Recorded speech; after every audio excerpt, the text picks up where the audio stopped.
जय श्री राम। शंखनाद में आपका स्वागत है।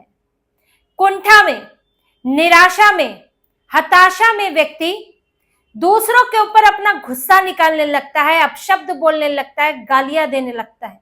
यही हाल राहुल गांधी का हो गया है।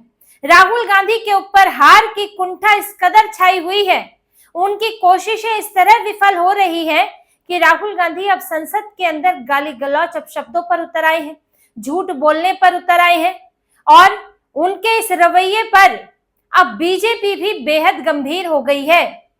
एक दिन पहले प्रियंका वाड्रा ने नए शिक्षा मंत्री के खिलाफ इस तरह के झूठे बयान दिए, जिस पर बाहर जो है सफाई देने में लग रही है। उनको वीडियो नहीं मिल पा रहा है जो उनकी बात की पुष्टि कर सके।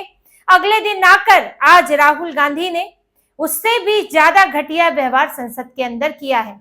इडियट्स, अंधभक्त जैसे शब्दों का इस्तेमाल किया, अपशब्दों का इस्तेमाल किया और गृह मंत्री पर सीधे सीधे आरोप लगा दिया कि उन्होंने गोलियां चलाई। इनके पास ना कोई सबूत, ना कोई आदेश की कॉपी और ये नेता प्रतिपक्ष होते हुए इस तरह के आरोप लगा रहे हैं, जिस पर बीजेपी के नेता किरण रिजिजू वो बिफर पड़े, गुस्सा हुए। उन्होंने इनके पूरी तरह से जो इन्होंने कहा है उसका खंडन तो किया ही, साथ ही असंसदीय बताया और रिकॉर्ड से हटाने के लिए कहा, लेकिन ये बात तो अंदर कही गई। बाहर बीजेपी की बैठक भी हुई है। जब राहुल गांधी के ये सब बयान हुए उसके बाद किरण रिजिजू वहां से उठकर चले गए और वो बाद में भी वापस नहीं लौटे। उनके अमित शाह के साथ बैठक चल रही थी। पहले आप राहुल गांधी के वीडियो देखिए कि इन्होंने कहा क्या है, उसके बाद किरण रिजिजू का जवाब और फिर आगे बीजेपी की इनको लेकर क्या अब बात चल रही है कि राहुल गांधी को किस तरह से इन्हें लाइन पर लाया जाए। And I said, what about the other type? She says the other type requires an image. It requires an image, and as that image is not true, because the idiot is trying to pretend that he is God. I'm not talking about that. As it is not true, and the idiot is trying to pretend he's God, he has to create this massive image. Then I asked a question, sir. मैं सोचा कि यार ये, sorry sir, मैं सोचा कि ये student है और फिर ये इडियट भी है, तो मैंने उससे पूछा एक बात बताओ, ये तीसरी कैटेगरी कहां जाती है? ये तीसरी कैटेगरी कहां जाती है? उसने कहा कौन सी तीसरी कैटेगरी? मैंने कहा अंधभक्त। इसको कहां डाला जाए? She says to me, अंधभक्त is a person who is absolutely convinced that another idiot is God. So these are the three categories. Sir, the Home Minister authorized the shooting of our students, sir. He put pellets into the blood of our students. He ordered the students of India to be shot. क्या बोल रहे हैं sir? ये आप सोचिए, आप कितना गलत बात बोल रहे हैं। आप कल्पना कर सकते हैं, आप बिना सोच समझ करके जो इस्तेमाल कर रहे हैं और किसने फायरिंग को ऑर्डर दिया, What is going on? कैसे बोल सकते हैं आप? कितना गलत बात करते हैं, ऐसा मत बोलिए। राहुल गांधी जी, आप नेता प्रतिपक्ष है, गंभीरता से बात बोलना चाहिए। आप बिना तर्क करके यहाँ ऐसा बात करते हैं, ये ठीक नहीं है सर। अभी तुरंत आप किस बेसिस पे ये बयान दिया है? किस बेसिस पे आपने ये बयान दिया, बताइए। किसने आपको बताया और किस तर्क के साथ आप ये बयान दिया है? ये बहुत गलत बात बोला है राहुल गांधी जी, बहुत गलत बात बोला। मैं इसका आपत्ति करता हूँ, कार्रवाई से निकालना ही चाहिए, लेकिन राहुल गांधी जी आप माफी मांगिए, ये ठीक बात नहीं है। अब ये इडियट्स और अंधभक्त किसे कह रहे हैं? इडियट इनका कहना है पीएम मोदी के लिए, जो खुद को भगवान समझते हैं, जो अपनी बड़ी छवि करना चाहते हैं, विशाल छवि करना चाहते हैं, तो वो इडियट है। और जो पीएम मोदी को समर्थन करते हैं वो सब अंधभक्त हैं। अब यानी कि जो बीजेपी को 3 बार से पीएम मोदी को जो लोग वोट दे रहे हैं वो सब अंधभक्त हो गए और कुल मिला के वो इडियट भी हो गए। यही राहुल गांधी का कहना था कि आपको जिन लोगों ने वोट दिया है पीएम मोदी को, हम आपको वोट क्यों दें, वो लोग आपको वोट क्यों दें? कि आप उन लोगों के लिए अंधभक्त का इस्तेमाल कर रहे हैं, उन लोगों के लिए इडियट शब्द का इस्तेमाल कर रहे हैं, तो उनको आपको वोट क्यों देना चाहिए? जब राहुल गांधी इज्जत ही नहीं करते, लोकतंत्र में जनता किसी को भी चुने, जनता किसी का भी साइड ले, आप उसके लिए अब शब्द का इस्तेमाल नहीं कर सकते, चाहे वो राहुल गांधी के समर्थक हो, चाहे वो पीएम मोदी के समर्थक हो, चाहे पीएम मोदी के ऊपर पूरी तरह विश्वास करने वाले हो, चाहे वो उन्हें हर बार वोट करने वाले हो, आप उनसे शिकायत नहीं कर सकते, क्योंकि लोकतंत्र में उन्हें यह अधिकार मिला है। जैसे कि कई लोग जो हैं वो आजीवन कांग्रेस के सपोर्टर बने रहे हैं, आज भी कांग्रेस को ही वोट देते हैं, तो उनको भी क्या अंधभक्त कहा जाए? क्योंकि अंधभक्त तो वही है ना कि बिना सोचे समझे किसी की भक्ति करना या किसी का अनुयायी बने रहना। तो आपको भी मानने वाले कई हैं, कांग्रेस को वोट देने वाले कई हैं, तो वो भी अंधभक्त हुए। और लग रहा था राहुल गांधी जैसे अपने ही परिवार की बात कर रहे हैं, है ना, इन्हीं का परिवार तो है जिसको छवि बनानी है, जिसको जो अपने आप को सबसे ऊपर समझता है, एलीट समझता है, पॉलिटिकल एलीट खुद को समझता है कि हमारे पास हमारे अलावा तो कोई है नहीं। राहुल गांधी से मिलने के लिए नेताओं को कितने पापड़ बेलने पड़ते हैं, कांग्रेस के नेता जानते हैं, हेमंत बिस्व शर्मा तो कई बार बता भी चुके हैं।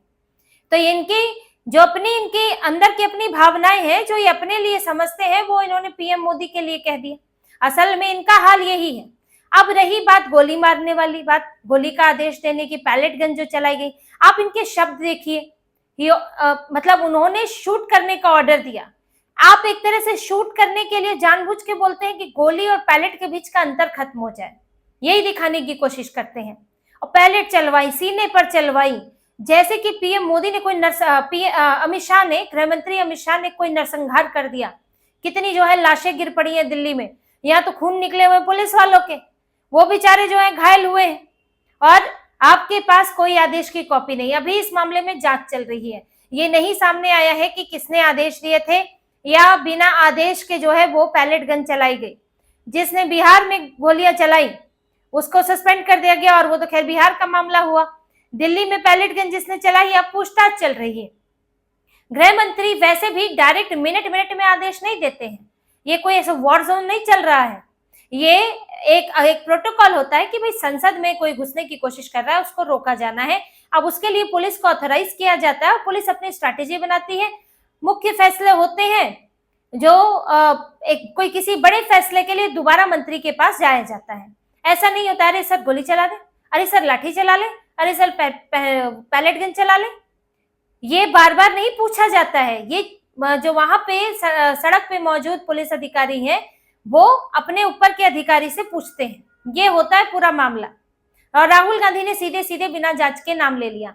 अब जब इन्होंने नाम लिया तो किरण रिजिजू ने रोका, और उसके बाद संसद जो है वो स्थगित हो गई, लोकसभा की कार्यवाही जो है वो स्थगित हो गई, क्योंकि राहुल गांधी से माफी मांगने के लिए कहा गया, और इन्होंने कहा कि जी नहीं, माफी नहीं मांगेंगे।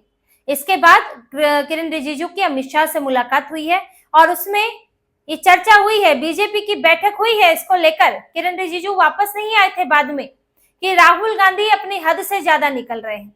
ये बार बार ऐसा ही करते हैं सदन में आकर, और कुछ ना कुछ ऐसे उटपटांग बयान देते हैं, जैसे कई बार संघ के बारे में बोलते हैं, जबकि संसद के अंदर मना होता है कि आप उसके बारे, उस व्यक्ति या संस्था के बारे में नहीं बोल सकते जो संसद के अंदर नहीं आ सकता जवाब देने के लिए। संघ संसद के अंदर जवाब देने नहीं आ सकता, तो आप ये नहीं कह सकते संघ ऐसा है वैसा है, संघ में ये सब होता है।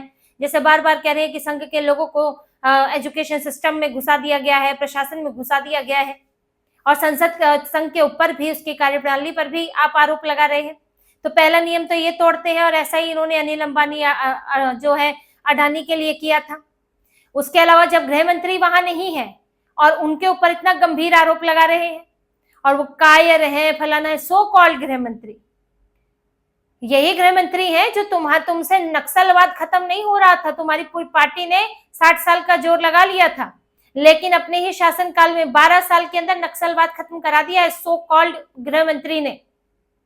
यही गृह मंत्री है, पाकिस्तान को जवाब दिया है। तुम्हारे यहाँ तो सब थर थर कांपते थे, चाहे सर्जिकल स्ट्राइक हो, चाहे एयर स्ट्राइक हो, चाहे अभी ऑपरेशन सिंदूर हो, इन्हीं गृह मंत्री के तहत हुआ है। कांग्रेस को तो डर लगता था मुसलमान नाराज हो जाएगा, तो जिन गृह मंत्री की बात कर रहे हैं जरा सोच लें कि तुम्हारी पूरी कांग्रेस में भी कभी इस तरह के गृह मंत्री हुआ है? तो राहुल गांधी को बोलने से पहले सोच लेना चाहिए अपनी एक, ठीक है सरकार जो बैकफुट पर है, सरकार ने जो खामियां की वो अपनी पार्टी के स्तर पर इनका अपना नुकसान है, सीजेपी को लेकर इनका अपना जो इनकी एक तरह से कैलकुलेशन गलत हुआ, लेकिन इसका मतलब ये नहीं है कि आप पूरे कार्यकाल पर, पूरी कार्यप्रणाली पर किसी नेता के इस तरह से सवाल उठाएंगे जिसने इतनी सारी उपलब्धियां हासिल की हों।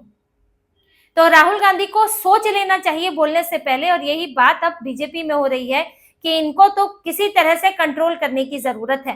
तो तुरंत फैसला ये हुआ कि अब राहुल गांधी अगर माफी मांगेंगे तभी जो है सदन चलेगा, वरना तो बिल को ऐसे ही पास करा दिया जाएगा। आगे फिर ना तो कोई बोलेगा ना कुछ होगा। जो जितेंद्र सिंह जो मंत्री हैं जिन्होंने बिल पेश किया था, वो बिल जो है वही उस पर आखिरी जवाब देंगे और फिर वोटिंग हो जाएगी। तो कांग्रेस ने तो माफी से मना कर दिया, मांग भी नहीं सकते हैं। अब बाहर मीडिया के सामने हजार सफाई दो, लेकिन सरकार ने सख्त फैसला लिया। उसके बाद राहुल गांधी के बोलने के बाद सीधे जितेंद्र सिंह बोले कोई चर्चा नहीं हुई और बिल को पास करा दिया गया। तो यहाँ पर सरकार ने एक सख्त फैसला लिया कि कांग्रेस को इस तरह से छूट नहीं दी जाएगी कि तुम कुछ भी बोल के निकल जाओ और सदन ऐसा ही चलता रहे। लेकिन ये तो त्वरित फैसला था कि तुरंत के लिए लिया गया। लेकिन इसके अलावा भी बात हो रही है कि राहुल गांधी और कांग्रेस इस तरह के ये हरकतें कर रहे हैं, इनके ऊपर एक्शन होना जरूरी है। चाहे इन्हें प्रिविलेज नोटिस भेजा जाए कि जो ये कह रहे हैं उसे यहाँ पर उसकी पुष्टि करें, और अगर आप पुष्टि नहीं कर पाते हैं तो फिर इनकी सांसदी पर कोई निर्णय हो, नहीं तो फिर इनके खिलाफ मोशन लाया जाए, जो सब्सटेंशियल मोशन की बात है वो यहाँ सदन के पटल पर लाया जाए और इनको अकल ठिकाने इनकी लगाया जाए कि ये जो जितने काम ये कर रहे हैं, चाहे वो सदन के अंदर है चाहे विदेशों में जाकर है, जो इनकी सारी तस्वीरें वीडियो आती हैं मीडिया में, वो सदन के अंदर अगर आ जाएंगी तो कांग्रेस फड़फड़ाती रह जाएगी। देखिए निशिकांत दुबे ने तो बोला ही था, मैंने आपको पहले भी बताया कि निशिकांत दुबे ने ये सदन में इनके नेता प्रतिपक्ष के पद से इन्हें हटाने के लिए प्रस्ताव लाने की बात की थी कि सरकार विचार कर रही है कि प्रस्ताव लाया जाए और इनके जो विदेशी इनके संबंध है और देश विरोधी साजिशों में जो आशंका है कि ये शामिल हैं, उसके देखते हुए ये एलओपी बनने के लायक नहीं है। ये बात निशिकांत दुबे ने कुछ दिन पहले ही कही, और जब उन्होंने कहा तो उसके बाद कांग्रेस तुरंत चर्चा के लिए तैयार हो गई। इन्हें भी लग गया कि अब जो है सिर के ऊपर से पानी जाएगा तो फिर भाजपा भी बख्शेगी नहीं। लेकिन फिर इन्होंने संसद के अंदर वही किया, इन्होंने शिक्षा व्यवस्था पर बात ही नहीं की, इन्होंने बिल पर बात नहीं की कि बिल जो है वो कितना जरूरी है या उसमें और क्या सुधार हो सकता है। सिर्फ वही दो चार गिनी चुनी बातें बोलनी होती हैं कि आरएसएस के लोगों को डाल दिया है, गृह मंत्री जवाब नहीं दे रहे हैं, गृह मंत्री डरे हुए हैं, युवा ये कह रहे हैं, युवा वो कह रहे हैं। भाई यही युवा है जिन्होंने तुम्हें वोट नहीं दिया, यही युवा है जो तुमको 99 पर बैठा दिया लाकर, इन्होंने ही वोट दिया था। ये जो वामपंथी युवाओं के चक्कर में ये राहुल गांधी जो अभी युवा कर रहे हैं, जो सीजेपी वाले उनको देखते हुए, ये तो एक ऐसा नहीं है कि एक सुनियोजित भीड़ थी कि वहां पर ये लोग कई दिनों से बैठे थे, कोई भीड़ नहीं आ रही थी, राजनीतिक पार्टियों की जुटाई हुई भीड़ थी। अब आप इस आधार पर उछलेंगे तो फिर दिक्कत तो होगी ही। तो वो दिक्कत आपको कभी भी सदन के दौरान हो सकती है। ये अब इसको लेकर गंभीरता से बीजेपी सोच रही है। किरण रिजिजू इसलिए सदन की जब कार्यवाही दोबारा शुरू हुई तो उसमें नहीं आए, बैठक चल रही थी, इनके ऊपर फैसले की बात हो रही है कि राहुल गांधी और कांग्रेस को ठीक करना बहुत जरूरी है, वरना ये हद से आगे गुजर जाते हैं। कल इन्होंने शिक्षा मंत्री पर कहा, आज इन्होंने गृह मंत्री पर कहा, आज मतलब सिर्फ गृह मंत्री पर नहीं, पीएम मोदी को इन्होंने इनडायरेक्टली जो है इडियट कहने की कोशिश की, गृह मंत्री को इन्होंने एक तरह से युवाओं का हत्यारा कहने की कोशिश की बिना सबूतों के। तो अपशब्द भी कहे, आरोप भी लगाए। तो बीजेपी इस पर एक्शन लेने की सोच रही है कि राहुल गांधी को अब ये जवाब देना पड़ेगा, नहीं जवाब देंगे तो उन पर एक्शन होगा। तो इसी तरह की और खबरें और विश्लेषण आपके लिए लाते रहेंगे। हमसे जुड़े रहिए, सब्सक्राइब कीजिए, कमेंट कीजिए। बहुत बहुत धन्यवाद। जय श्री राम।